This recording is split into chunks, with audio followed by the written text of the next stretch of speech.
세상의 모든 지식 언더스탠딩.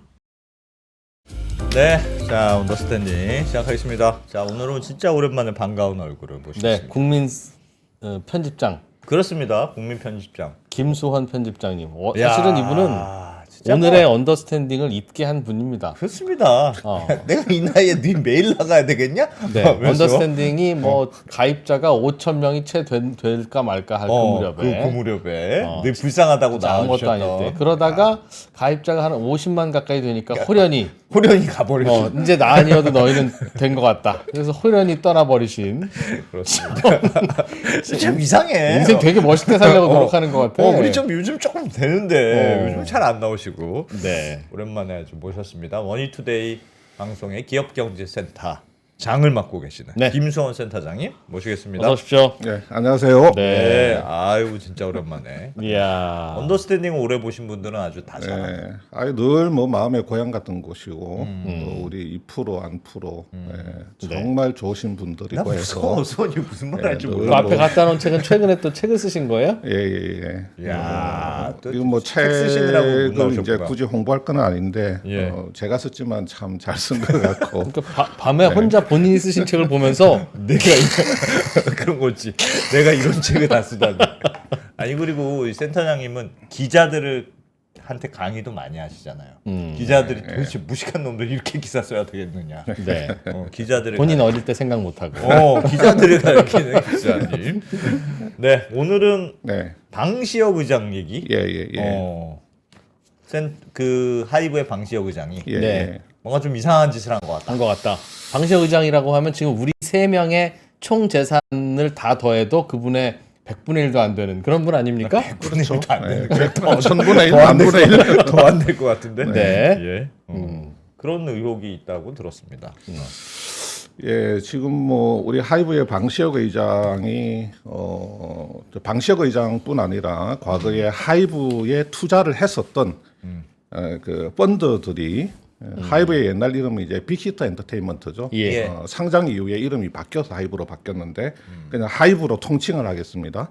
그래서 방 의장하고 과거에 하이브에 투자했던 그 펀드들이 경찰 수사도 받고 또 금감원 감독원의 조사도 받고 있는 그런 형국입니다. 그래서 상장을 할 때 그 방 의장이 방시혁이 그 하이브 그 투자 펀드들이 그 취득한 상장 차익의 30% 금액으로 한 4천억 정도를 받았는데 예. 그 과정에서 그 방시혁 의장이 그 사기적 부정 거래를 한 혐의가 있다. 그래서 감독원하고 경찰이 수사를 지금 하고 있는 거거든요. 그러니까 대충 제가 기사를 보기에는 그런 거 같던데요. 그러니까 자기가 아는 지인이 사모펀드를 만들었는데 네, 아는 사람들한테 우리 상장 안 할 거니까 그냥 다 팔아. 네, 네. 그래서 팔게 했다. 예, 맞습니다. 예, 하이브 지분을. 그럼 나중에 그렇죠. 상장도 하고 그 네. 돈도 받았다. 예, 그 맞습니다. 이거 좀 예. 거짓말하고 그런 거 예, 아니냐. 예. 뭐 그런 의혹인 것 같습니다. 예, 뭐 기존에 투자했던 사모펀드들이 있는데 이 기존에 투자했던 사모펀드들이 2019년에 가서 이거 언제 상장하느냐라고 이제 계속 물으니까 하이브 쪽에서 방 의장이 아직은 상장할 계획이 없다. 예. 그러니까 이제 기존의 일부 펀드들이 그럼 우리가 팔아야 되겠다. 그러니까 방 의장이 그러면 내가 여기다 아는 사모펀드가 파세요. 있는데 이쪽을 주선을 해준 거예요. 그래서 이제 그쪽에다 지분을 다 넘겼는데 그로부터 몇 달이 지나서 하이브가 그냥 상장 절차를 밟아버린 거예요. 한 사람들은 이익을 보고 팔긴 팔았는데 이익을 봤죠. 그런데 이익을 이제 볼 수준이 되니까 팔았어요. 상장할 만큼까지는 그러니까 아깝다. 그렇죠. 그래서 이제 사실은 뭐 그 당시에 하이브가 상장할 당시에는 뭐 팔았던 기존의 펀드들도 큰 문제를 제기를 하지 않았어요. 그게 이제 한 4년 정도 시간이 지나면서 그 과정에서 방 의장이 그 새로 지분을 취득해서 막대한 상장 차익을 얻은 펀드들로부터 4천억 원을 받았다 하는 사실이 드러나면서 그러면 이거 기존 펀드들한테 상장 안 한다고 이야기한 게 그 기존 펀드들을 기망한 게 아니냐, 사기를 친 게 아니냐 하는 문제가 이제 불거진 거죠. 근데 지금 뭐 자세히 이제 좀 말씀을 드리겠는데 예. 일단은 뭐 지금 경찰이 이제 수사를 하고 있으니까 제가 알기로는 서울경찰청 서울청 그 금융범죄 수사대에서 지금 수사를 하고 있어요. 그러니까 그 동시에 지금 감독원도 조사를 하고 있는데 지금 어떻게 될지는 모릅니다. 지금 감독원 조사 같은 경우는 만약에 감독원이 이 사기적 부정거래 혐의가 확실하다고 생각되면 두 가지 루트가 있는데 하나는 뭐냐면 감독원이 조사를 해가지고 이거를 이제 증권선물위원회에다가 올리는 겁니다. 예. 자본시장법 위반 사건이기 때문에 그러면 증권선물위원회에서 이제 하이브 쪽하고 조사를 한 금감원 쪽이 나와가지고 이제 일종의 그 검사하고 변호인 다투듯이 정선위에서 다퉈가지고 정선위에서 만약에 이것은 사기적 부정거래의 혐의가 농후하다 그러면 검찰 고발을 하겠죠. 그러면 그 단계에서 검찰에 넘어갈 수가 있고.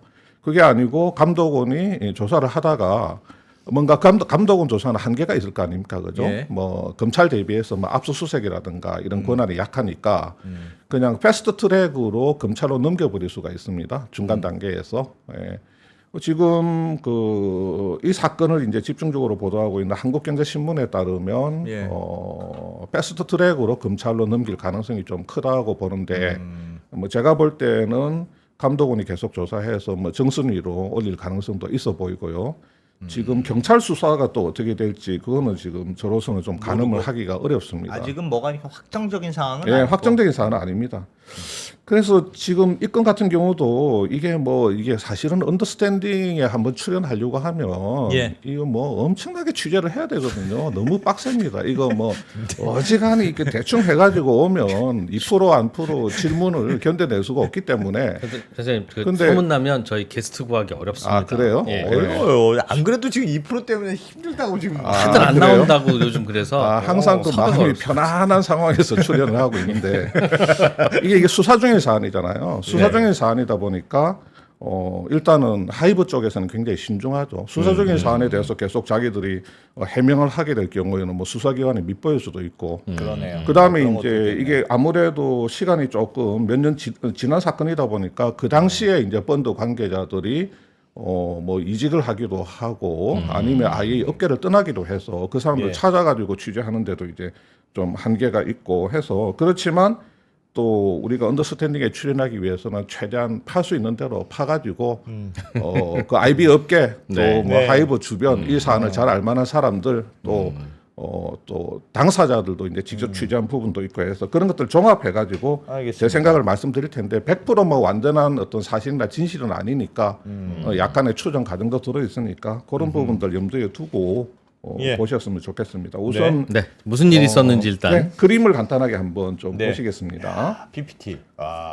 2018년하고 19년에 하이브 지분의 손바뀜이 일어나요. 대표적으로 그 넷마블이라는 게임 회사가 기존 주주들이 가지고 있던 구주를 또 인수를 합니다. 예. 그리고 사모펀드들 간에 자기들끼리 또 지분을 사고 팔아요. 서로. 예. 네, 그러니까 우리가 이걸 이제 뭐 세컨더리 거래라고 하죠, 일반적으로. 자, 그래서 이게 뭐 쭉 제가 회사 이름들이 쭉 나오는데 다 기억하실 필요는 없고, 어허. 자, 넷마블이 18년도 4월에 넷마블이 25%를 인수하면서 2대 주주가 되죠. 예. 자, 이건 뭐 그냥 알고 계시면 되고, 알펜두트, 요 이름을 좀 기억을 하셔야 요거는 됩니다. 기억해야 돼요? 예, 요 알펜두트라는 펀드가 이 방탄소년단에 투자하는 펀드를 조성한다. 그래서 돈을 모아요. 돈을 모아 가지고 구주주 지분을 좀 인수를 합니다. 자, 18년 4월 달에. 그리고 10월 달에 스틱 인베스트먼트, 예. 스틱이 또 구주주들한테서 한 12% 정도를 인수를 해요. 예. 한 1,000억을 투자를 합니다. 네. 자, 그 다음에 이제 19년도로 넘어가요. 19년도 6월 달에 이스톤 1호 펀드, 이스톤 1호 펀드라는 곳에서 그 최유정 부사장, 공동 창업자죠. 하이브 예. 공동 창업자 지분을 좀 인수를 합니다. 자, 알펜두트 나왔죠. 스틱 나왔죠. 그 다음에 이스톤 1호 나왔죠. 예. 자, 그리고 19년 11월 달에 가서 이제 이스톤 2호 펀드가 또 구주주들한테서 좀 삽니다. 한 1,000억 원어치. 자, 그러면 알펜루트 나왔고 스틱 나왔고 이스톤 1호 나왔고 이스톤 2호 나왔죠. 예. 그러니까 18년도부터 19년도 말까지 이 펀드들이 기존의 구주주들한테서 지분을 좀 산단 말이에요. 예. 근데 왜 가운데 빨간 줄은 왜 그으셨어요? 아, 요거는 이제 18년하고 19년을 가르는 선입니다. 18년, 별 의미가 예. 없어요. 예. 자, 그런데 자 20년도 들어가서 이제 본격적인 상장의 속도가 막 붙습니다. 그래서 20년 5월 달에 하이브가 상장 예심을 청구하고 9월 달에 바로 증권 신고서를 제출을 하면서 10월 15일 날 상장을 해요. 예. 자, 상장 시총 4.8조, 공모가 13만 5천 원에 상장을 합니다. 상장 대박, 완전 상장 대박이 일어나죠. 예. 스틱 18년 10월 달에 한 1,000억 정도 투자했는데 결과적으로 이 하이브 지분에서 9,600억 원을 회수를 합니다. 10배네. 완전 대박이죠. 9배 조금 넘죠. 네, 9배, 10배. 자, 이스톤 1호 펀드, 2호 펀드 정확하게 좀 측정은 안 되지만 한 수천억 차익 봤을 걸로 그렇게 추정이 되고 있습니다. 네. 자, 그러니까 야, 이거 그냥 펀드들이 대박을 낸 거야. 그냥 그렇게만 알고 있었던 거예요. 예. 이거 펀드들이 대박을 냈구나. 야, 스틱 좋겠다. 뭐 이스톤 피 뭐 쟤네들 어떤 애들인지 모르겠는데 엄청나게 펀드 대박을 냈구나. 야, 좋겠다. 부럽다. 뭐 그냥 이렇게 하고 이제 넘어갔던 거예요. 예. 이렇게 하고 넘어갔는데 그때 이제 잠깐 그 하이브의 주가 동향을 보면 이게 상장 첫날입니다. 상장 첫날 13만 5천 원 공모가인데 이게 거의 35만 천 원, 그 따상, 소위 말해서 따상을 쳤다가 예. 따상을 쳤다가 바로 한 떨어졌죠? 시간도 못 돼서 줄줄줄 흘러내린 거예요. 그리고 나서 이제 그 다음부터 이제 계속 처박기 시작한 거지. 아하. 자, 이제 이 하이브에 그 투자했던 그 사모펀드들이 이제 주식을 던지고 거예요? 있다, 판다. 예. 그 영향이 좀 컸던 거예요. 자, 근데 이제 요 조금 이제 이 시계열을 넓혀서 이렇게 보면 요 구간 있잖아요. 요 구간이 이제 그 공모 첫날부터 이제 한 일주일 이상 쭉 흘러내렸는데 예. 그 다음부터는 이제 뭐 찔끔찔끔 회복을 하다가 이렇게 올라갔죠. 오, 그러니까 이런 거네. 저 펀드들은 아마 상장 첫날 이 구간에서 많이 털었을 겁니다. 예. 굉장히 높은 구간에서 털고 그 다음에 나머지 물량들은 요 구간에서 굉장히 예. 또 높은 구간에서 털었을 거예요. 그러니까 뭐 한 1,000억 투자했다가 9,000억 먹고 1,000억 투자했다가 수천억씩 이익을 본 거예요. 예. 자, 이건 그냥 뭐 펀드들이 뭐 참 돈을 많이 벌었구나 이렇게 끝나는 건데 알고 보니까 방시혁도 4천억 현금 대박을 냈다. 세상에. 방시혁도 4천억 현금 대박을 최대 냈다. 주주인데 최대 하나도 주주인데. 못 팔았을 텐데. 그렇죠. 아. 이게 24년 11월 달에 뒤늦게 알려진 거예요. 자, 상장은 20년도 10월에 했어. 근데 4년이 지난 24년 11월 달에 방시혁도 4천억 현금 대박을 냈다 하는 게 뒤늦게 알려졌는데 한국경제신문 기사를 통해서 그때 알려졌습니다. 예. 방시혁 하이브 IPO로 4천억 따로 챙겼다. 이게 이제 24년 11월 29일 날 기사가 나오고 예. 자, 그 뒤에 물론 이제 이 한 꼭지만 나온 게 아니고 기사가 여러 꼭지 나왔습니다. 예. 그래서 이제 이 4천억 이 어떻게 뭐 방시혁이 챙기게 됐는지 뭐 그런 기사들 쭉 나왔는데 그 당시에는 뭐 그래서도 뭐 별 시큰둥하고 예. 뭐 감독원도 뭐 한번 들여다볼게요 하면서 뭐 이렇게 반응이 시큰둥했습니다. 시큰둥했는데 어허. 이게 지금 지지난주에 5월 28일 날 같은 한국경제신문에서 방시혁 하이브 상장 때 사기적 부정거래 하면서 또다시 여러 꼭지의 기사와 같이 굉장히 크게 보도가 된 거예요. 예. 여기서는 구체적으로 지금 감독원이 조사를 하고 있고 경찰이 맹렬하게 수사를 했는데 사기적 부정거래 혐의로 감독원이 검찰에 이 사건 넘길 가능성이 있다 이렇게 보도가 된 거예요. 예. 자, 그러면 이 도대체 어떻게 거래가 됐길래 이거를 이 사기라고 사기적 하냐. 부정거래로 보느냐. 우리가 똑같은 아까 그 타임 테이블을 가지고 다시 한번 보여드릴게요. 예. 아까하고는 조금 다른 내용을 보여드릴게요. 어허. 자, 한번 잘 보시면 18년 10월 달에 스틱이 인수했다 그랬죠? 예. 이때 방시혁하고 스틱 간에 주주 간 계약을 맺습니다. 23년 말까지 상장을 하겠다. 아, 그때까지 제대로 상장을 못하면 스틱이 방시혁에 대해서 풋옵션을 행사를 하겠다. 그러니까 예. 스틱이 그냥 방시혁한테 자기들 지분을 넘기고 투자 원금 플러스 뭐 이자 좀 얼마 붙여서 내라. 받겠다는 거예요. 그러니까 투자 원금이 한 뭐 1,000억 되니까 예. 뭐 1,000한 2, 300억 정도 될 수가 있겠죠. 그 대신에 방시혁이 풋옵션 리스크를 안아주는 대신에 방시혁은 그러면 어떤 인센티브를 받느냐? 스틱이 상장할 경우, 하이브가 상장할 경우에 스틱이 받게 되는 상장 차익의 30%를 받는 이런 계약을 하는 겁니다. 이때 무조건 너도 이익이니까 상장해. 그런 그렇죠. 뜻이네요. 예, 그렇죠. 예, 그런 식으로 지금 간 겁니다. 자, 19년 4월달에 아까 말했던 이때 이스톤 P라는 게 프라이빗 에쿼티 펀드가 설립이 돼요. 예. 자, 이거는 이제 회사죠, 회사. 이스톤 프라이빗 에쿼티라는 사모펀드 운용사가 설립이 됩니다. 예. 근데 이 설립의 주축들이 방시혁 의장의 지인들이에요.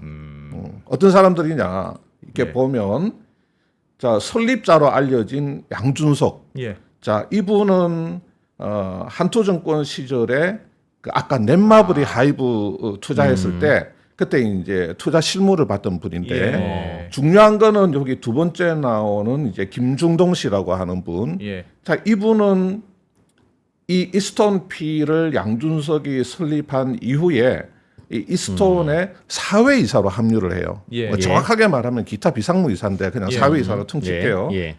근데 이 김중동 씨라는 분은 어떤 분이냐면 SV 인베스트먼트의 그 심사역 상무로 있을 예. 때 아주 하이브 초기에 그러니까 2011년도에 투자를 해서 엄청나게 대박을 실현한 분이에요. 예. 그러니까 이분은 11년도부터 19년도까지 하이브 사회이사를 했어. 예. 왜 펀드가 투자하면 그 펀드 사람이 그 투자받은 회사에 이제 그 이사로 들어가잖아요. 예. 그러니까 한 9년 가까이 하이브의 사회이사를 한 분이야. 예. 그러니까 아무래도 그 방시혁 의장 굉장히 초창기에 투자를 했으니까 굉장히 이제 어쨌든 잘 아는 굉장히 사람이라고. 잘 아는 사이라고 추정이 되겠죠. 네. 그 다음에 이제 이성석 씨라고 하는 분이 또 이제 그 이스톤 P에 이분도 사회이사로 합류를 하는데 예. 이분은 16년도에 하이브 감사를 했던 분이야. 예. 16년도만 해도 하이브는 역시 이제 약간 뭐 중소 엔터사였겠죠. 예. 뭐 사람도 몇 사람 없고 그랬을 것 같은데 그 당시에 뭐 하이브 감사를 했으니 역시 이제 그 당시에 저도 이제 어떤 회사에 감사를 하고 있지만 그 회사 경영진들하고 너무 친한 사이야. 예. 그러니까 이때 감사를 했다는 거는 아마 방 의장하고 굉장히 잘 아는 사이거나 했으니까 이때 감사를 했겠죠. 예. 그러니까 다시 말해서 방시혁 의장하고 어떤 굉장히 절친 또 뭐 측근이라고 하면 표현은 좀 이상하지만 뭐 지인들이 예. 이걸 설립을 했는데 아하. 자 아까 말씀드렸잖아요. 6월달에 얘네들이 이스톤 1호 펀드를 만들어서 구주를 좀 인수를 해요. 하이브 공동 창업자가 갖고 있었던 지분 일부를 인수를 한단 말이야. 그 다음에 자 여기서 중요합니다. 요 이후에 기존 사모펀드들 있잖아요. 기존 사모펀드들 아까 알펜루트 있잖아요. 예. 알펜루트하고 알펜루트보다도 훨씬 또 이전에 지분을 갖고 있었던 뭐 레전드 캐피탈이라든지 뭐 이런 회사들 예. 그 뭐 LB라든지 이런 기존의 사모펀드들이 야 이거 상장에 좀 노력을 해라. 이게 왜 이렇게 아직 상장을 안 하느냐. 왜냐하면 이때 분위기가 좋았단 말이에요. 2019년도 들어가면서부터 하이브 기업 가치가 뭐 1.5조다, 2조다, 뭐 상장, 뭐 예심 청구할 거다 이런 여러 가지 막 추측성 보도들이 너무 많이 나왔거든. 예. 그러니까 이제 기존 사모펀드들도 아 이거 상장할 것 같은데 할 것 같은데 싶으니까 야 이거 상장 촉구하는 이메일을 보냈는데 하이브가 19년도 이제 9월달에 9월이나 10월쯤에 그 내부 회의를 해가지고 야 이거 현재 기업 가치 수준에서는 우리가 상장할 계획이 없다. 뭐 시장에서 뭐 1.5조 뭐 2조 어쩌고 이야기하는데 이거는 뭐 우리가 바라보는 기업 가치 수준이 아니기 때문에 그리고 우리는 예컨대 이제 손정희의 비전 펀드라든지 뭐 이런 데서 1조를 투자 받아 가지고 이걸 이제 뭐 글로벌 투자 같은 걸 해 가지고 기업 가치를 정말 제대로 인정받을 때까지는 좀 시간을 벌겠다. 기업 가치를 더 끌어올리겠다. 그러니까 한마디로 상장 계획 없다. 당분간은 이런 취지의 회신을 주는 거예요. 예. 그러네요. 예. 그러니까 이제 이 기존 펀드들은 아 이거 뭐 상장 언제 될지 모르겠네. 좀 애매하게 된 거야. 애매하게 됐는데 하이브가 9월 달에 소위 말해서 지정감사라는 걸 신청을 해요. 예. 지정감사는 뭐냐면 자 지금 간단하게 이야기하면 우리 상장 기업들이 감사를 받을 때 예. 6년은 감사인을 자기가 자유계약으로 선임할 수 있어요. 예. 뭐 쉽게 말해서 내가 마음에 드는 회계법인하고 계약할 수 있어. 예. 그 6년까지 할 수 있어요. 예. 그렇게 6년을 하고 나면 3년은 금융당국에서 감사인을 지정을 해줘요. 아. 너희들 6년 동안 여기서 감사받았지? 서로 친하게 지냈잖아. 예. 그러니까 네. 회계법인 바꿔 하면서 지정을 해주는 거야. 3년은. 그래서 6+3인데 네. 근데 그렇게 이제 정기적인 그 지정 감사를 줄 수도 있고 어떤 기업이 또 사고를 쳤어. 예. 뭐 하여튼 뭐 큰 사고를 쳤어. 뭐 횡령, 배임 뭐 이런 사고를 치면 금융 당국이 야 또 지정 기존 감사. 감사인들 배제하고 감사인 여기서 지정해 줄게. 예. 감사받아. 이렇게 할 수도 있고. 세 번째는 뭐냐면 회사가 IPO를 할 때. 아. 회사가 IPO는 비상장사가 시장에 이제 등단을 하는 거기 때문에 예. 좀 더 빡세게 감사를 받아라. 그래서 시장에 대비할 때 굉장히 재무제표의 투명성이라든가 어떤 그 신뢰도를 높여야 된다. 예. 그래서 회사가 우리가 IPO를 해야 되겠네. 그러면 우리 IPO를 위해서 지정감사를 해야 되겠습니다.라고 지정감사 신청을 해요. 목적 IPO. 이렇게 해서 신청을 하거든. 또 9월달에 지정감사를 신청을 한 거야. 그러니까 아니, 뭔가 이게 매치가 안 되잖아요. 그렇죠. 기존 펀드들한테는 야 우리는 상장 계획 계획이 없다고 없다고 그랬는데 했는데. 9월 달에는 IPO를 하겠다고 이제 지정감사 신청이 들어간 거예요. 이렇게 들어가니까 뭔가 안 맞지. 그 다음에 자 아까 말씀드린 것처럼 이거 중요한 건 아닙니다. 10월 달에 뭐 뉴메인 P라는 게 한 군데 설립되는데 자 이건 중요한 건 아니고 아까 말씀드린 것처럼 11월 달에 19년 11월 달에 이스톤 2호 펀드가 설립이 돼요. 예. 그러면서 이제 요 뉴메인하고 같이 공동으로 펀드를 조성을 해가지고 또 지분을 인수를 한단 말이에요. 요때 이제 이스톤 2호의 지분을 넘긴 데가 아까 제가 이야기했던 뭐 알펜 루트라든지 초기 투자자들. 뭐 LB 인베스트먼트라든지 예, 예. 아니면 공동 창업자가 지분 팔고 일부 남은 거 네. 뭐 이런 것들이 여기에 다 넘어간 거예요. 여기 다 넘어간 거야. 예. 그렇게 된 겁니다. 넘어간 가격은 좀 IPO 때보다는 싸게 팔았을 거고. 이때 이스톤 2호 같은 경우는 한 4만 원에 받았죠. 스틱은 한 3만 2천 원에 받았고 IPO 가격은 13만 5천 원에 궁금한 게 예를 들면 3분의 1 가격에 팔았구나. 그러니까 지정감사 신청이라는 게 뭐 확실하진 않지만 상장 가능성을 예상할 수 있었을 그렇죠. 텐데 예. 판 PE들은 그걸 몰랐을 거 아니에요. 네. 이메일은 받고 여긴 상장 계획이 없다니까 네, 없는. 네. 근데 지정감사는 드러나지가 않아요. 그래. 지정감사 드러날 수 있죠. 지정감사 드러날 수 있는데 뒤에서 이제 지정감사 미스터리에 대해서 이제 사실 뒤에서 좀 설명을 하려고 했는데 뒤에서 네. 따로 설명을 하기로 하고 예. 이때 하이브는 어떻게 설명을 하냐면 이 지정감사는 IPO를 위한 지정감사가 아니었다. 아니다. 아니라 왜냐하면 기존의 사모펀드 중에 한 곳이 야 좀 지정감사 좀 하는 게 어떻겠느냐. 그러니까 우리가 예를 들면 이 펀드도 투자자가 있잖아요. 예. 이 펀드 투자자들도 뭐 이야기를 들을 거 아니에요. 야 하이브 뭐 상장 뭐 된대, 안 할거고 된대, 상장 나면 뭐. 대박 난다 그러는데 이 펀드 투자자들은 아 이거 하이브 언제 상장하냐. 그러니까 이 사모펀드 운용사한테 뭐 알펜루트나 뭐 레전드나 이런 운용사들한테 자꾸 물어보니까 이 사모펀드 중에 한 곳이 하이브한테 야 이거 우리 그 LP들이 자꾸 하이브 IPO 언제 되냐고 그렇게 이야기하는데 좀 지정 감사라도 해주면 우리가 그 노력하고 있다는 걸 투자자들한테 보여준다. 야 하이브가 지정 감사까지 하는 걸로 봐서는 IPO 의지가 있다. 그러니까 조금만 더 뭐 기다려 달라. 뭐 이런 식으로 투자자한테 보고를 할 명분이 생기니까 그걸 좀 해달라. 자 이거는 이제 사실은 제가 IB 뭐 기사로 나온 내용은 아니지만 예. 그 하이브 주변에 이 내용 그 당시의 상황을 잘 알만한 분들한테 취재를 한 내용입니다. 네. 그렇게 해서 하이브 입장에서는 어. 사실은 뭐 기존에 뭐 사모펀드 한 군데가 뭐 지정감사 해달라고 한다 해서 그것을 넙죽 받아들일 수는 없는 문제지만 예. 어차피 상장을 안 할 건 아닌데 음. 그냥 지금 지정감사 신청을 했다고 해서 반드시 상장을 해야 되는 건 아니에요. 그렇죠. 그렇겠죠. 지정감사 받고도 뭐 몇 년 뒤에 상장하는 회사들도 많아요. 그럴 수 있죠. 예. 그러니까 이게 비상장사에서 그 상장을 위한 그 지정감사를 받으면 회계를 IFRS로 컨버전을 해야 돼요. 예. 그것도 큰 일이거든.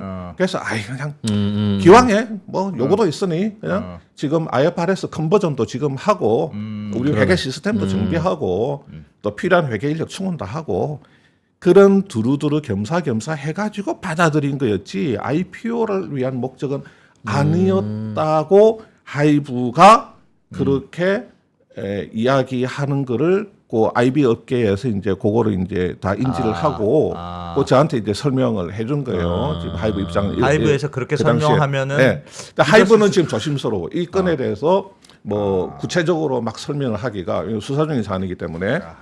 근데 감독원 조사를 받을 때도 이 설명을 했다는 거예요. 예. 감독원한테도 이렇게 설명을 했다는 거야.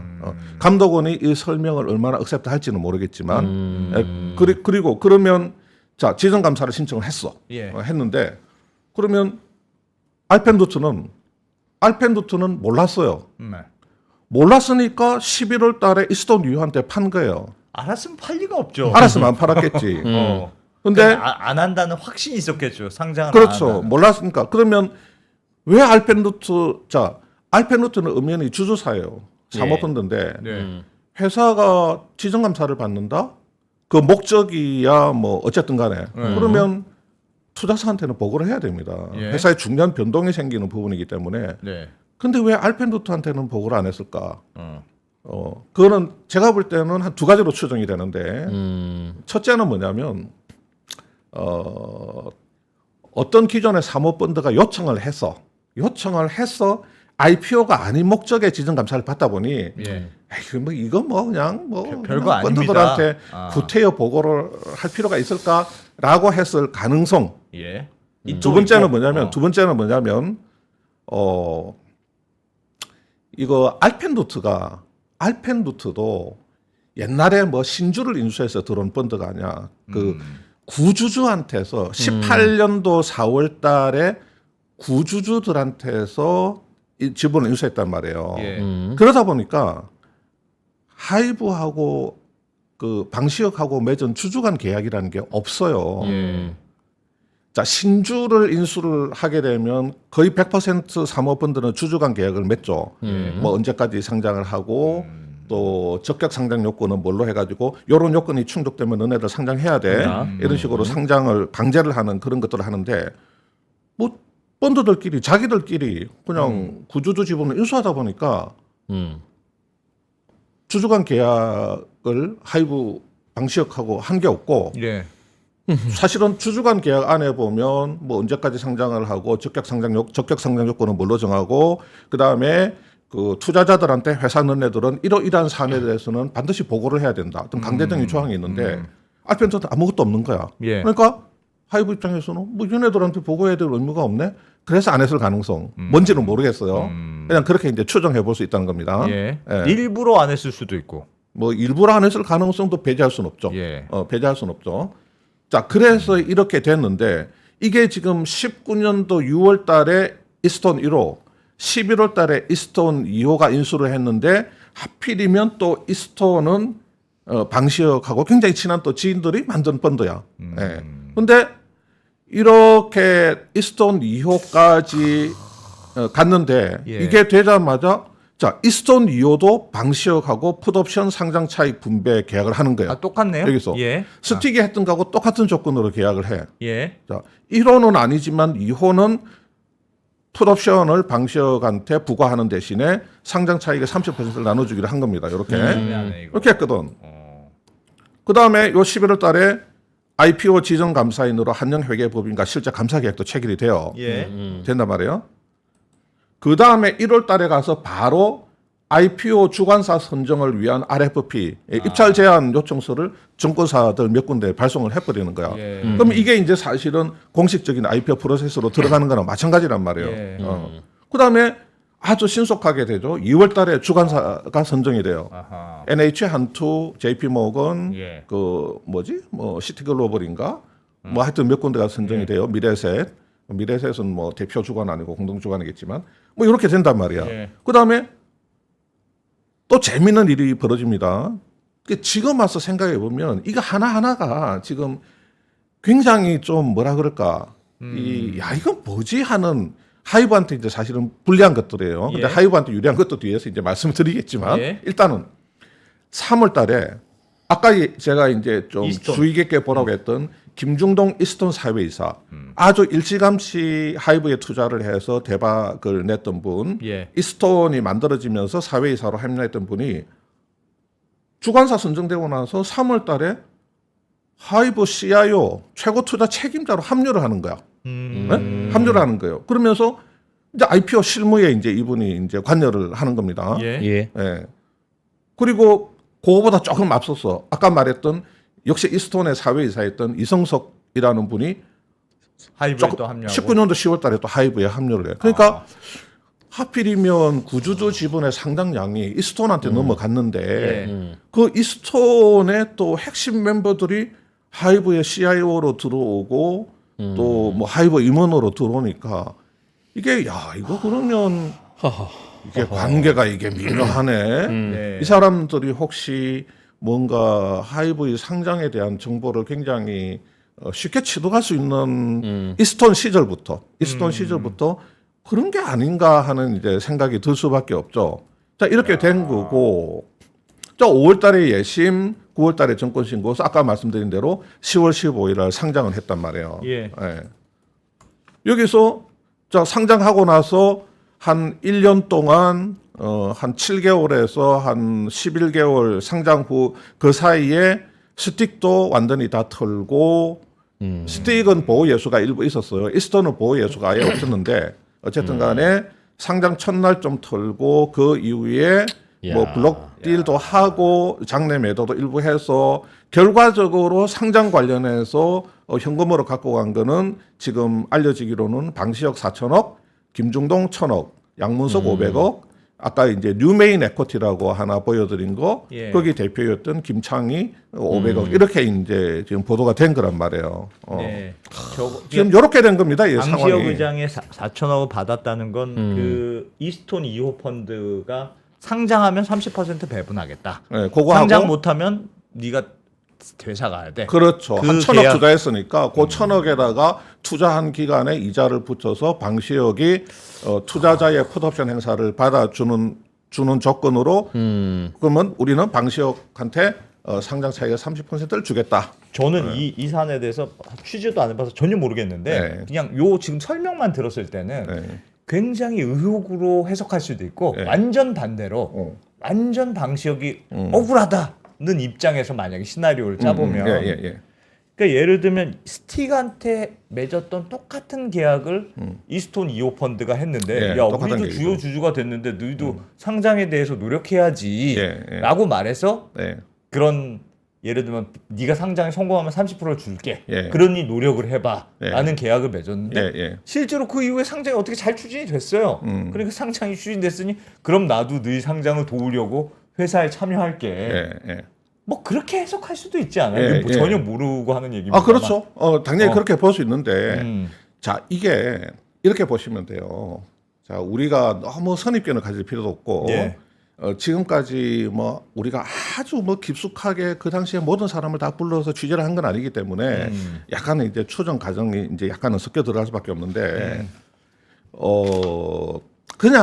그냥 뭐 풋 주고 성장 차익 배분하는 계약을 했다. 그게 무슨 문제가 있겠어? 법적으로 무슨 문제가 있겠어? 여기서 문제가 되는 부분은 사기적 부정거래의 대상이 뭐냐면 기존의 FI들을 상장을 안 한다고 기망했는 부분, 그거 사실 여부는 지금 몰라요. 예. 만약에 기망이 그랬다면? 있었다면, 의도적 기망이 있었다면, 그 부분이 자본시장법상의 사기적 부정거래에 해당되는 거고, 그 연장선상에서 요 그 상장 차익 배분이 이제 문제가 되는 거지. 상장 차익, 아니 뭐 내가 풋을 받아줄게. 그러면 좀 쉐어하자. 그거는 사모펀드하고 대주주 간에 얼마든지 할 수 있는 거예요. 그게 관행적으로 여기 말고 다른 데서도 했었던 경우 그런 게 있습니까? IPO를 할 때는 항상 이런 스킴이 가능한데 일반적으로는 예, 예. 일반적으로는 이제 일반적으로는 뭐 그것도 뭐 아주 흔한 건 아니지만 예. 풋과 콜을 교환하죠. 그러니까 야 내가 저기 투자자들이 야 이거 IPO 안 하면 아이고 나 이거 우리 그 LP들한테 박살나는데 야 투자 원금 플러스 이자 오케이 그럼 오케이 그 대신에 나한테 콜옵션을 줘.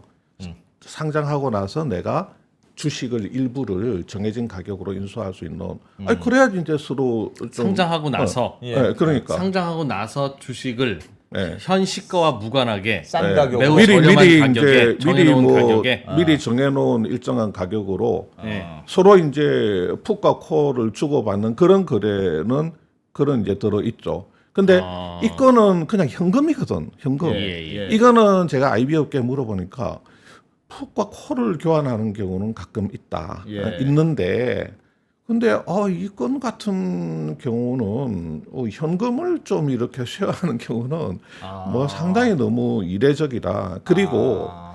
그리고 그 이 FI들이 이제 회사에 투자가 돼 있는 상태에서 IPO를 하잖아요. 예. 그러면 주주간 계약이 있을 거 아닙니까? 그러면 이제 뭐 주주간 계약에 여러 가지 복잡한 조항들이 있으면 그래서 심사 단계에서 야 이거 조금 너 복잡한데 뭐 적절히 좀 해소할 거를 권하든지 아니면 그 FI들한테 야 이거 좀 자발적 보호 예수 같은 거 하는 게 어떻겠느냐 예. 이런 식으로 권유를 많이 한다는 거예요. 그래서 최근에 지금 작년이었나 올해였나 올 초였나 작년이었나 그 상장했던 한 회사에 투자했던 그 FI한테 물어보니까 예. 거기도 이제 회사를 여러 건을 상장을 시켰는데 대부분은 대주주하고 얽혀 있는 계약들 있잖아요. 이걸 좀 거래소에서 좀 싫어한대. 싫어해가지고 뭐 그건 그렇겠죠. 그 전에 해소를 하든지 아니면 그 FI들이 상장하자마자 바로 지분을 팔지 않도록 뭐 다만 1, 2개월이라도 그 보호 예수를 걸도록 그런 식으로 유도를 많이 한다는 거예요. 근데 이제 이 건 같은 경우는 이 건은 거래소가 몰랐어요. 이런 그 주주간 뒤에 계약이 거래가 있다는 걸 몰랐어. 있는지.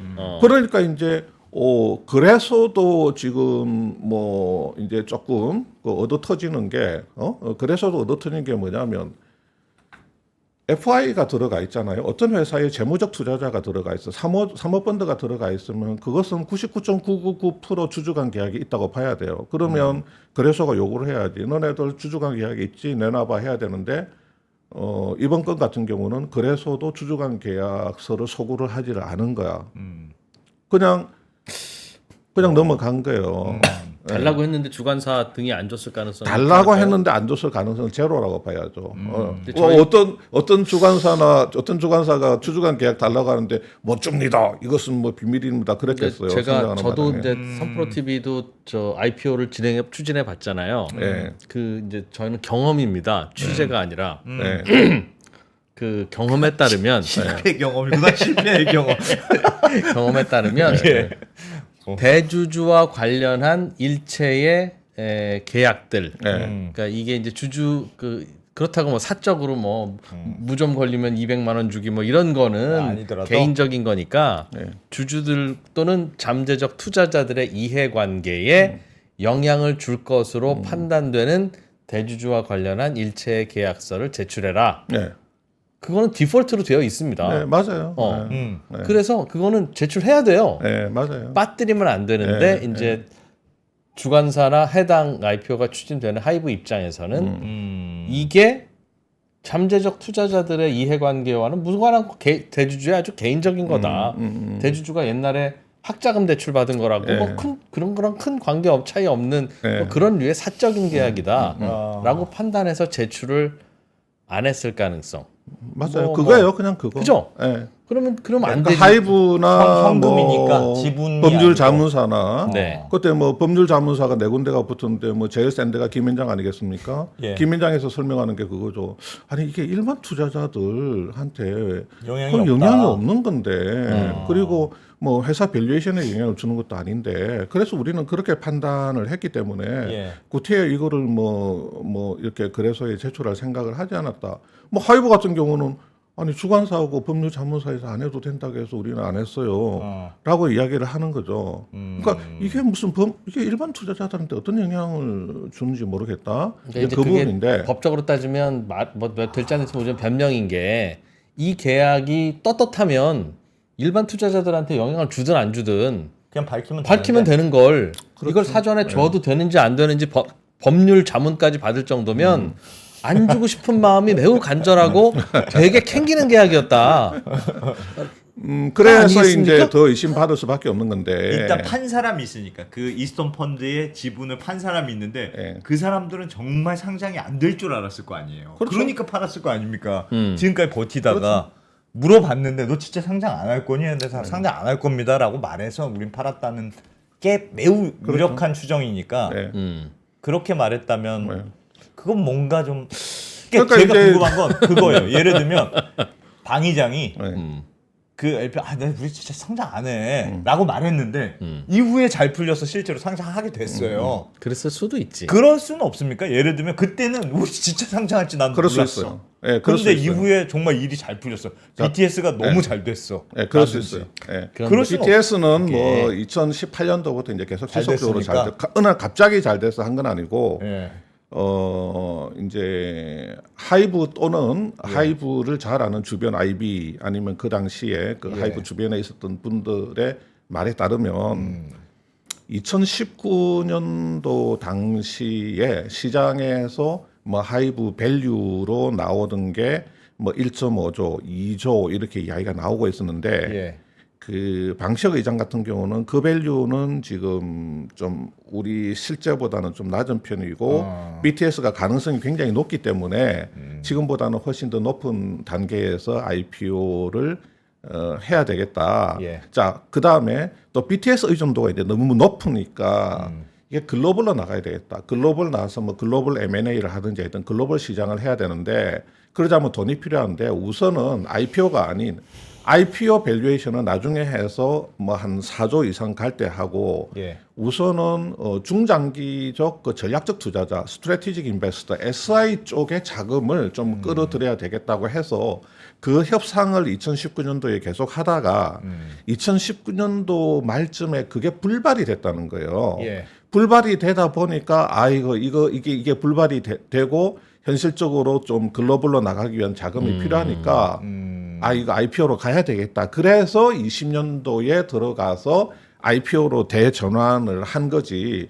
이걸 뭐 이스톤 P를 뭐 상장 차이 뭐 먹게 해주고 나도 먹고 그런 차원이 아니다. 그 당시에 그런 사정이 있었다.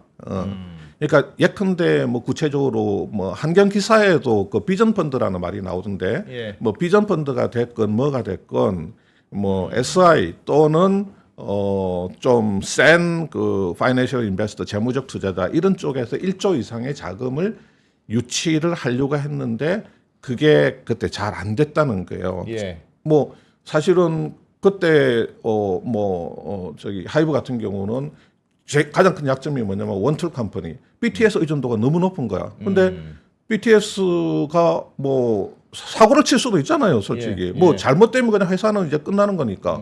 그러니까 이제 뭐 SI건 FI건 그런 부분이 이제 너무 불안하니까 계획을 선뜻 투자하기가 어려웠겠죠. 예. 그러다 보니까 이제 이건 IPO로 가야 되겠다고 해서 20년도 들어오면서부터 IPO를 가다 보니까 묘하게도 그냥 시점이 그렇게 얽혀 버렸다라고 하는 게 이제 그 주변에 있는 그 이야기입니다. 하이브 쪽 설명을 굳이 하자면 그렇죠. 예. 그런 건데.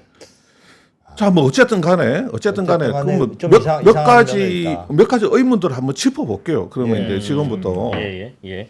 자, 자, 우선은 뭐 그냥 사기적 부정거래 이 자본시장법 178조에 나와 있는데 예.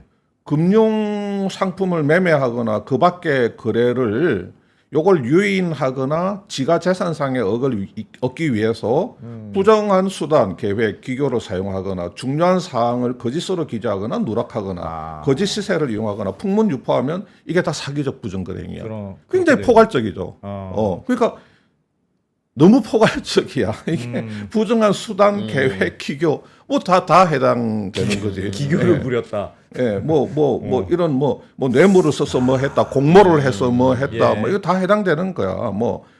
심지어 이런 경우도 있어요. 어떤 정권부 기자가 어떤 예. 회사의 기사를 쓰면서 얘네들이 벌써 진작에 개발한 제품이고 이미 기사도 몇 번 나왔는데 예. 마치 새로운 제품이 혁신적으로 나온 것처럼 기사를 썼어. 물론 지가 미리 주식을 사놨겠지. 예. 그리고 나서 회사 주가가 오르니까 고세에 낼름 팔아가지고 차익을 본 것도 부정한 기교를 사용한 것으로 해서 사기적 부정거래 행위로 처벌받은 사례가 그 있어요? 대법까지 확정된 사례가 있어요. 그러니까 굉장히 포괄적이야. 이게 왜 그러냐면 자본시장은 고도로 발달하는데 예. 여러 가지 어떤 그 사기 부정 행위 자체는 그 유형을 일일이 규정할 수 없으니까 그냥 포괄적으로 이렇게 규정을 해 놓는 거예요. 근데 이게 얼마나 무섭냐면 50억 이상이면 징역 5년 이상 또는 무기야. 그다음에 벌금까지 병과할 수 있어. 만약에 방시혁 의장이 지금 4천억이잖아요. 예. 이게 사기적 부정거래에 해당되면 뭐 5년이 뭐야? 이거 뭐 무기징역도 가능하고 10년, 15년. 아니 뭐 진짜 이론적으로는 이론적으로는, 무기까지도 갈 수 있다는 거고. 아하. 그다음에 그러네. 벌금을 두들겨 맞든지 벌금이 아니더라도 과징금을 두들겨 맞아도 과징금도 지금 와. 자기가 얻은 이게 2배 이상이에요. 4천억 곱하기 2면 8천억.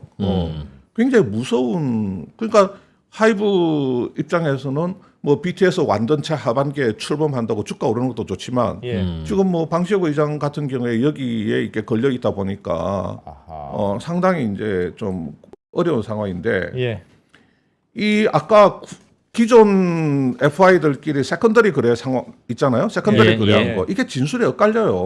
어허. 이게 왜냐하면 뭐 하이브나 이 하이브 주변에서는 뭐라고 이야기하냐면 야 기존 펀드들이 제각각 사정으로 지분을 팔아야 되겠다고 해서 그 우리가 뭐 대형 펀드들 쪽으로 해보려고 했는데 대형 펀드들 쪽으로 연결이 잘 안 됐어. 안 돼서 그래서 그 사진보다. 방 의장 지인들이 그 사모펀드를 만들었다고 하니 그쪽에서 오케이를 해서 그쪽으로 연결된 거다. 그래서 출발점은 기존 펀드들이 제각각 사정으로 뭐 지분을 팔겠다고 한 거다. 예. 물론 그 어떤 펀드는 그 제각각 사정이라는 것에 해당될 수도 있어요. 근데 아까 말씀드린 알펜루트는 우리는 전혀 해당 사항이 없다고 또 주장을 하고 있는 겁니다. 해당 사항이 없다는 건 무슨 말이에요? 자, 뭐 하이브에서 이야기하는 게 그 제각각 사정이라는 게 상장을 펀드가 준비하고 있어서 펀드가 상장을 준비하고 있어서 그 이익을 지금 확정시킬 필요가 있었다. 그래서 팔아야 될 사정이 있었다. 아니면 펀드의 만기가 임박하다 보니까 이거 딱 만기 때 정리하고 다른 포트폴리오로 넘어가야 될 필요성이 있었다. 아니면 어떤 한 펀드는 라임 사태 때문에 이거 환매에 대응해야 될 자금이 지금 긴박하게 필요했다. 이 제각각 이런 사정으로 팔아야 될 필요가 있어서 우리가 어레인지를 해준 것에 불과한 건데 LB 같은 경우는 18년 11월 달에 상장 준비를 했어요. 요거는 이제 해당 사항이 있는 것 같은데 예. 알펜도트 같은 경우는 해당 사항 전혀 없다. 상장 준비하고 있었던 거 아니고 만기 임박한 거 아니고 뭐 라임 사태로 환매 대응 자금이 필요하다. 우리가 라임 때문에 환매 대응 자금이 절실했던 것은 20년도 넘어가서 일이지 2019년 11월 달에 그때 넘길 때는 그게 아니었다. 아하. 그래서 제가 기사를 찾아보니까 20년 1월 말에 알펜루트도 펀드 환매 중단해서 여기에 비상이 걸렸더라고요. 예. 네, 그러니까 조금 시점을 안 맞아. 그러니까 알펜루트가 이야기하는 게 이게 그리고 자기들은 뭐 18년도 4월 달에 만기 3년으로 설정했기 때문에 19년, 20년, 21년 4월이 만기인데 괜찮았다. 뭐 그때까지. 19년에 무슨 19년 말에 우리가 무슨 만기가 와가지고 만기가 임박해서 이런 거 아니다. 그러니까 이게 세컨더리 거래 상황에 대한 그 진술이 이제 엇갈리는 부분이 있고 아하. 자 IPO를 위한 지정감사 아니었다. 아까 제가 말씀드렸잖아요. 예. 하이브 주변에서 이야기하고 있는 거. 아하. 근데 그러면 뭐 지정감사 아니었으면 그런데 왜 지정감사 받자마자 바로 그냥 일사천리로. IPO 절차를 일사천리로 갔느냐. 아까 말씀드렸잖아요. 하이브 주변에서 하는 이야기는 1조 원 이상의 장기 전략적 자금 유치를 최우선으로 하다가 그 무렵에 이게 불발이 됐다는 거야. 그래서 IPO 하는 걸로 전환했고 하지만 IPO 과정에서 원하는 밸류가 안 나오면 안 한다는 게 원칙이었다. 그것도 우리가 IPO를 반드시 해야 되는 거 아니었다. 뭐 이런 식으로 이야기를 하고 있는 거예요. 그러니까 너무 굉장히 상반되죠. 예. 하여튼 조금 그렇습니다.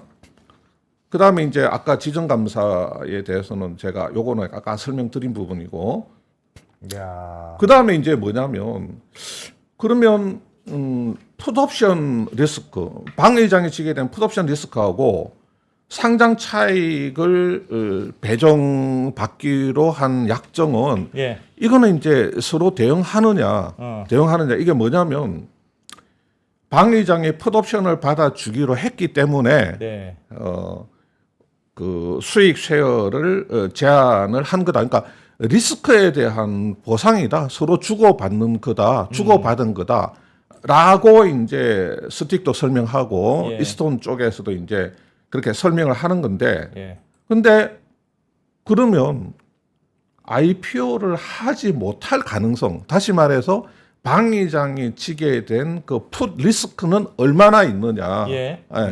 이게 이제 제가 나름대로 취재를 해보니까 시장에서 어떤 이야기가 나오냐면 자, 주주간 계약상 상장 시한은 23년까지였고 예. 18년, 19년도에 이미 BTS는 잘 나가고 있었기 때문에 이익을 상당히 짱짱하게 내는 회사였기 때문에 거래소가 정한 상장 요건 충족에 문제가 없고 예. 다만 스틱은 한 32,000원에 샀고 평균 단가 이스톤은 한 4만 원에 샀는데 자 주주간 계약에 보면 적격 상장 요건이라고 있어요. 퀄리파이드 IPO라고 있는데 이게 뭐냐면 언제까지 상장을 하겠다. 그리고 우리 펀드가 얼마에 샀는데 요 정도 가격 이상의 밸류가 나올 때 상장을 해야 된다. 그러니까 우리는 뭐 내부 수익률 기준으로 한 50% 먹을게, 뭐 60% 먹을게. 최소한 그 이상은 네, 해야 그렇지. 돼. 네. 자, 그러니까 그거를 충족시키는데도 그 당시에 상황은 문제가 없었던 거죠. 2019년도 정도면 예. 뭐 32,000원, 4만 원에 샀으니 뭐 이 사람들이 좀 50% 60% 이상 먹을 수 있는 수준의 밸류는 나오니까 방 의장이 지게 되는 풋옵션 리스크는 현저하게 적고 그렇지만 상대적으로 상장 차익을 얻게 되는 인센티브는 큰 거야. 30%니까. 이게 안 맞으니 상장은 누가 결정해요? 방 의장이 하겠다고 하면 할 수 있는 거예요. 그렇죠. 그죠? 근데 내가 풋옵션을 피할 수도 있어. 나의 의지에 의해서. 예. 근데 상장을 하게 되면 인센티브는 내가 30%를 먹게 돼 있어요. 그러면 풋옵션은 굉장히 작고 인센티브는 굉장히 큰 구조가 아니냐.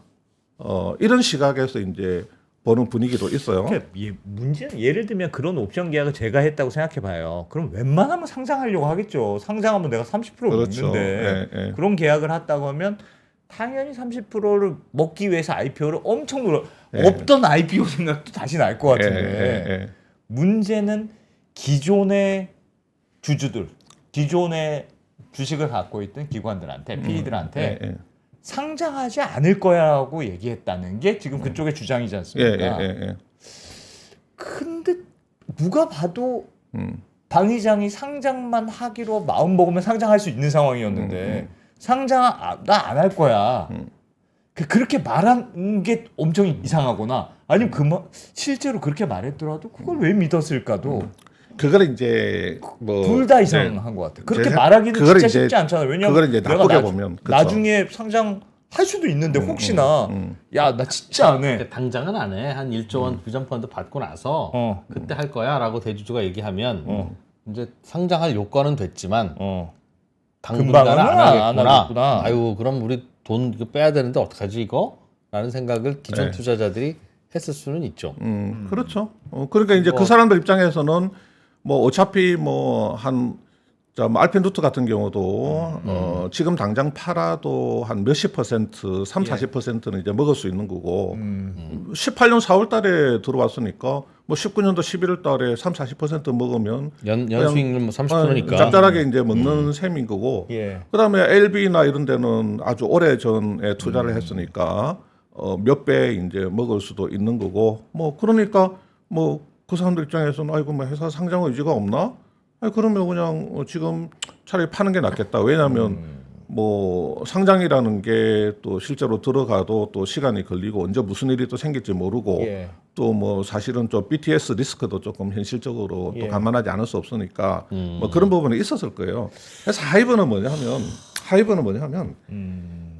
우리는 적당한 가치로 물론 풋옵션 리스크는 적은 대신에 인센티브는 크다고 하지만 우리는 그렇게 적당한 가치로 뭐 풋옵션 리스크를 회피하기 위해서 적당한 가치로 그냥 IPO를 할 그런 생각은 없었다.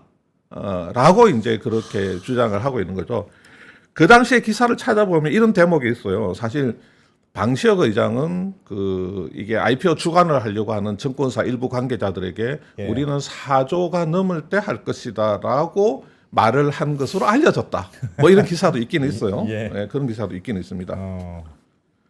야, 자, 그래서 이게 지금 이스토는 그러면 기획이냐? 기획 펀드냐? 좀 심하게 말하면 방시혁의 OEM 펀드냐? 아니, 하필이면 상장 절차 공식적으로 들어가기에 얼마 전에 설립이 됐고, 하필이면 구주주 지분을 제때 잘 인수했는데 하필이면 또 방시혁 의장의 또 지인들이 있고 하필이면 하이브에만 투자했는데 진짜 하필이면 차익 실현한 이후에 폐업을 해버렸어요. 이스톤 같은 저기는 경우는. 완전 하이브만 투자해서 다른 것도 없고 네. 몰빵 그리고 20년도 10월 달에 상장했는데 21년도 9월 달에 폐업했어요? 그냥 차익 다 실현하고 나서 폐업을 해버린 거예요. 완전 저것만을 위한 네. 펀드였구나. 그렇게 이제 근데 이스톤 쪽에서는 우리가 IPO 시점을 어떻게 하느냐 정말 몰랐고 20년도 10월 달 상장은 우리 예상보다 훨씬 솔직히 빠른 시점이었고 예. 아니 뭐 19년도에 BTS 군 입대 이야기 슬슬 나오고 20년도에 코로나 터지지 않았느냐. 그래서 하이브 상장은 이제 불투명했고 아하. 그때 이제 하이브한테서 야 이게 기존 펀드 구주가 나오는데 인수하겠냐는 문의 받고 보니까 뭐 대형 펀드들은 뭐 안 갖고 간다고 하니 우리는 뭐 사실은 뭐 하이브 옛날에 투자도 해봤고 잘 알고 하니 예. 야 이거는 우리가 받아야지 해서 뭐 그렇게 받은 거다. 예. 그냥 실체적 진실은 뭔지는 모르겠으나 이스톤 쪽에서는 이제 그렇게 이야기를 이제 하고 있는 거죠. 우연히 너무 겹치긴 겹치네요.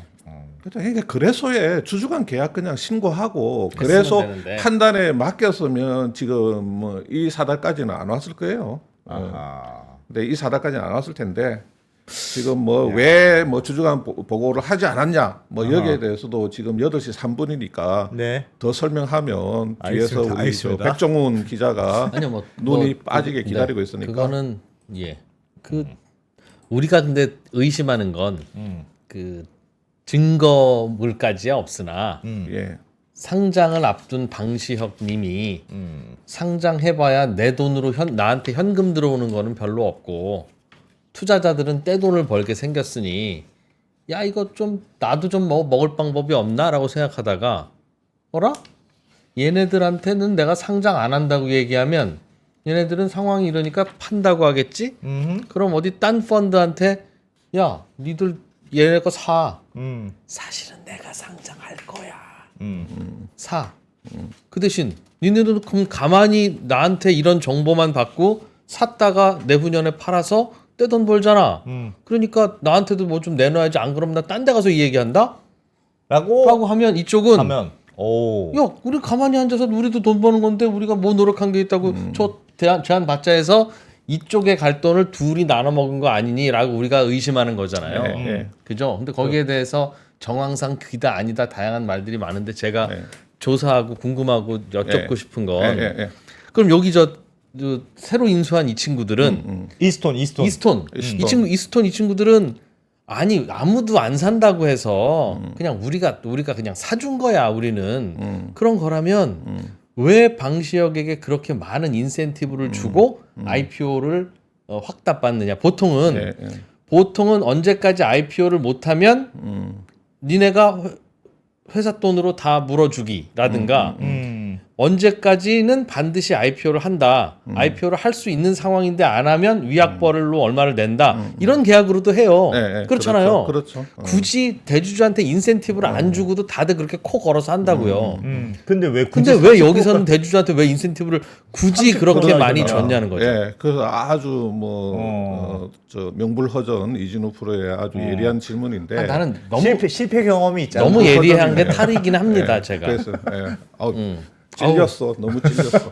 찔렸는데 그래서 그래서 요 부분을 제가 또 뭐 법조계 쪽을 쭉 취재를 해보니까 이 프로가 이야기한 요 부분을 이야기하시는 분들이 꽤 있더라고요. 그러니까 뭔가 이게 쉽게 나올 수 없는 거를 그 무슨 기교 뭐 계획 뭐 하여튼 그런 거를 써가지고 이쪽으로 넘겨줬기 때문에 뭐 이스톤도 땡큐 뭐 보니까 뭐 스틱하고 30% 그것도 돼 있는 것 같은데 우리도 30% 드리겠습니다. 이래 되지 않았겠어요?라고 이제 이야기를 하는 어떤 그 법조계에 있는 분들도 있더라고요. 근데 뭐 또 말씀드리지만 뭐 어쨌거나 뭐 우리가 수사기관도 아니고 100% 확신할 수는 없고 그런 뭐 의심은 해볼 수는 있는데 그 어떤 곳에서도 그런 식으로 인센티브를 주고 IPO에 대한 확답을 받지는 않는데 맞아요. 굉장히 이례적이에요. 이쪽이 매우 그 급한 상황이었으면 그럴 수도 있다고 봐요. 그런데 지금 정황은 아니야 우리는 방시혁한테 부탁받아서 한 게 아니라 그냥 우리가 뭐 그런 거야 봐준 거야라고 하면 야, 니 IPO 안 하면 어떡할래? 우리 그러면 안 되니까 여기에 도장 찍어라고 할 수 있는 게 많은데 맞아요. 왜 방시혁한테 그 자기들이 먹을 돈을 떼어주면서까지 IPO를 해달라고 하라고 했어야 하느냐? 이건 납득이 잘 안 간다. 그게 납득이 안 가면 저는 맞는 얘기인 것 같은데 그 앞에 있는 스틱도 그런 계약을 했다면서요. 거기는 왜 그랬어요? 그 한참 앞이잖아요. 스틱은 한참 앞이죠. 18년도 10월 달이었는데 그때도 왜 그런 걸 스틱 쪽에 이제 고유 관계자를 스틱도 요즘은 굉장히 조심스러워하고 있는데 사실은 작년 11월 달에 이제 스틱 고유 관계자를 그 장시간 취재를 했었는데 그때 18년도 10월만 해도 그때 방시혁을 만났는데 IPO에 대한 계획이 거의 사실은 없더라. 그래서 우리가 나중에 큰 돈 필요할 때 IPO를 하겠다. 그렇게 이야기를 했었고 그 다음에 여전히 이제 BTS 같은 경우에 조금 잘 나가고는 있지만 너무 이제 그 좀 불안한 부분들이 이제 여전히 존재하고 있었고 그 다음에 2014년도에 이런 일이 있었다 그러더라고요. 저도 얼핏 기억나는데 걸 그룹 중에 뭐 글램인지 하는 멤버 하나가 그 이병헌이 사석에서 약간 이렇게 진한 농담하는 거를 그거를 스마트폰으로 뭐 이렇게 녹취를 해가지고 이병헌을 50억 달라고 협박을 했다가 그것 때문에 그 감옥 가면서 그 걸그룹이 해체가 됐는데 그게 그 방시혁이 키우고 있었던 걸그룹이라는 거예요. 그때 그 걸그룹이 그 글램의 뭐 이병헌 협박 사건으로 굉장히 유명하대요. 그래서 한 방에 그 걸그룹이 해체가 돼버린 거야. 해체가 되면서 엄청나게 큰 타격을 받은 거야. 그래서 야 이거 이 엔터 아이돌이라는 게 이게 자칫 뭐라도 이 잘못 한 방에 사고 치면 훅 가는구나. 그런 생각을 하다 보니까 이제 이 스틱도 야 이거 이게 할 가능성이 있긴 있을 것 같은데 조금 불안하네. 그래서 이제 풋을 방시혁한테 요구를 했고 그 풋을 방시혁이 받아주면서 거기에 대한 인센티브로 30% 제공을 서로 이제 약정을 했다. 이렇게 이제 모르겠어. 스틱이 이제 모르겠어. 설명하는 거예요. 스틱의 설명은 그렇다. 네. 스틱이 18년도 10월달에 그 당시에 그 배경을 그렇게 이야기를 하는 거예요. 모르겠네. 예. 다만 이게 이제 이게 괜찮다면 이런 상황이 아무런 불법의 여지도 없고 문제가 없는 거라면 앞으로는 IPO하는 모든 기업의 대주주들은 항상 이렇게 할 거예요. 제 말이 할 수 있죠. 할수 이론적으로 있죠. 지금은 어. 대주주가 상장을 해도 너무 그러니까 바로 팔지 못하게 무슨 락업도 뭐 그냥 많이 하잖아요. 네, 그래서 네. 대주주가 솔직히 기분은 좋지 돈을 만지는 건 없다. 그런 말이 나올 정도로 그래. 돈 완전 당장 현금화가 안 돼. 뭐 이런 얘기가 나올 그렇지, 정도. 뭐 예를 들어서 뭐 3%가 IPO를 한다면 어. 자 이진우 프로가 자기가 가진 지분 중에 일부를 어떤 사모펀드한테 이제 일부만 주는 거야. 예. 일부를 주면서 야 저기 나중에 상장 차익의 80% 내놔. 30%가 아니야. 80% 오케이 네, 그러면 그 사모펀드 입장에서는 아니 뭐 80%를 줘도 어차피 남는 건데. 많이 남으니까 오케이. 어디 딴 데 간다? 어. 딴 데 갈까? 아니면 20%라도 뭐 먹을래? 그러면 보호 예수 없이 그 상장하면 바로 먹을 수가 있죠. 그렇습니다. 이론적으로는 그게 성립이 돼요. 네. 예. 그럼 보호 예수가 무슨 의미가 있으며 뭐가 무슨 의미가 있어요? 그래서 이제 그런 부분, 야 이게 그냥 넘어가면 이게 하나의 뭐 어떤 선례가 되지 않느냐는 매우 지적도 있긴 아무리 있습니다. 아무리 예. 주주간 계약이 뭐 이런저런 계약이 가능하다고 하더라도 음. 약간 좀 이상한 계약 아니냐. 혹은 지금의 보호에서는 이런 거를 완전 피해갈 수 있는 예. 그런 제도 아니냐고 생각이 드는 거죠. 예. 그래서 저도 궁금하고 하여튼 좀 오늘은 뭐 대충 제가 요까지는 파악이 된 네, 거기 네. 때문에 다양한 루트로 요까지만 말씀을 네. 드리도록 하겠습니다. 예. 그렇다. 그런 시각으로 보면 그렇다. BTS가 꼭 완전체가 된다는데 이 날짜 맞춰서 이런 고생했다 진짜 BTS. 아유 진짜. 진짜. 의도한 건 아닌데 그렇게 경력이 되면 뭔지 고생 많이 했습니다 네. 정말. 야 그렇군요. 책이 좀 많이 팔려야 되는데 그래 BTS 좋아하시는 분들은 나라를 총들고 회계가 지켜야 뭐니? 되는 건지 네. 뭐 아유. 그렇다는데 뭐 이 어떠겠습니까? 결과는 언제쯤 나올까요? 지금 조사하고 있잖아요. 지금 뭐 한 7월달, 8월달 되면 어떤 식으로든지 뭐 감독원이 예. 그 정선위에 올리건 아니면 패스트 트랙으로 보내건 할 거란 이야기가 많은데 이렇게 보시면 될 것 같아요. 감독원이 조사를 했는데 야 이거 딱 부러진다. 이거 뭐 볼 거 없네. 그러면 정선위로 올릴 가능성이 있고 예. 아니면 이거 우리로서는 약간 한계가 있다. 뭐 압수수색 권한도 좀 약하고 하니까 빨리 검찰에 지금 보내가지고 검찰에 맡기는 게 낫겠다 싶으면 검찰로 가는 검찰로 게 갈 수도 있고. 만약에 유죄가 나면 돈을 토해내는 겁니까? 어떻게 해야 되죠? 누구 돈을 징역형을 받으면서 동시에 그 벌금이 병과될 수가 있죠. 아니면 행정처분에 의해서 만약에 정선위로 가게 되면 정선위에서 검찰 고발하면서 과징금을 때려버릴 수도 있어요. 어쨌든 그럼 방시혁 의장한테 방시혁 그렇죠. 의장 개인이 그렇죠, 개인 그렇죠, 돈으로 그렇죠. 날아야 된다. 그렇죠. 그럼 네. 그럼 그 사기적 부정 거래를 당한 옛날 투자자들 거기는 상관없어요. 그냥 이거는 다는 거예요? 예, 벌금이라고 하는 거는 거기 그 그냥 다 국가기관의 형법에 손해배상이 따라서 아니구나, 손해배상이. 민사를 따로 가야 된다 그거. 민사 따로 가야죠. 거기는 해야죠. 근데 하여튼 어쨌든 간에 모릅니다. 아직 뭐가 실체 진실인지 모르기 때문에 너무 또 뭐 사기적 이 부정 프로가 거래 쪽으로 주주간 거래 관심이 많거든요. 예, 지금 그래요? 주주간 거래 네. 예민하거든요. 그래요. 그러면 끝나고 내 비하인드 스토리를 더 이야기해 드릴게요. 한 2시간 더 할 수 있으니까. 그래서 나는 예. 이런 계약을 할 수는 있어. 할 수 있지. 서로 인센티브가 있으니까. 네. 그럼 오픈을 하든가. 그래 왜 오픈을 안 해 이런 거? 이렇게 오픈을 안 예민한 했어. 걸. 그러니까 이건 이런 그러니까 왜 오픈을 안 했을까? 오픈도 안 하고 이런 거래도 하고 네. 그 나중에 왜 그랬어라고 하면 본인들이 생각이 바뀌었어. 할 말은 다 있고 어. 할 말이 다 있고 논리는 서. 그러면 오픈을 하든가. 오픈을 하면 이상하지 않아? 30%를 현금으로 받는다는 게? 거기서부터 그러면 이상했을 거야. 거래소가 야 이거 해소하고 IPO 하든가 아니면 IPO 하지 마라고 할 테니 끝까지 쥐고 있었던 거겠죠. 단정은 하지 마시고요. 거겠지요. 아, 모르. Might 아직은 be. 모르지. It might be. It might be. might be, might be. 알겠습니다. 그런 사건이다. 야. 그래서 이거 좀 이상은 하다. 어려운 되게 복잡한 사건이었네요. 복잡합니다. 그러나 BTS는 이런 데 신경 쓰지 말고 그렇지. 공연을 열심히 하고 BTS는 국민들에게 즐거움을 주시고 정말 훌륭한 그룹이니까. 방시혁 의장 뭐 좀 서운한 게 있으면 그건 저희들이 알아서 따질 테니까 BTS는 신경 쓰지 마라. 네. 형들이 알아서 할게. 고생했어. 네. 자, 머니투데이 방송의 김수원 센터장님. 네. 오랜만에 아주 재밌게 잘 들었습니다. 아 역시 명불허. 아 그래 좀 자주 좀 나와줘요 좀. 아, 알겠습니다. 여러분들 머니투데이- 책 좀 사주셔야 또 나와. 그냥 안 사주시면 안 나올 것 같아. 부끄럽네. 머니투데이는 좋겠다. 부끄럽습니다. 수원 형도 맨날 보고. 네. 아, 센터장님 고맙습니다. 예, 감사합니다. 언더스탠딩이 물건을 팔겠다는 수많은 제안들이 있었어요. 그걸 우리가 다 거부했어. 왜? 미친 거 아니야? 근데 이거는 우리가 한번 팔아보자고. 불전도가 필요해. 그냥 귀에다 하면 안 돼요? 제 자동차가 와서 빵빵거렸을 때 음악은 듣는데 귀는 열어놓고. 2만 원입니다. 20만 원입니다. 잘 안 맞는 분들이 있어요. 처음부터 20만 원짜리 사시면 동행하니까 2만 원짜리 사서 한번 해보세요. 멀리서 봤을 때 샥지인지 아닌지 깜깜할 때 밤에 보면 다 똑같아요.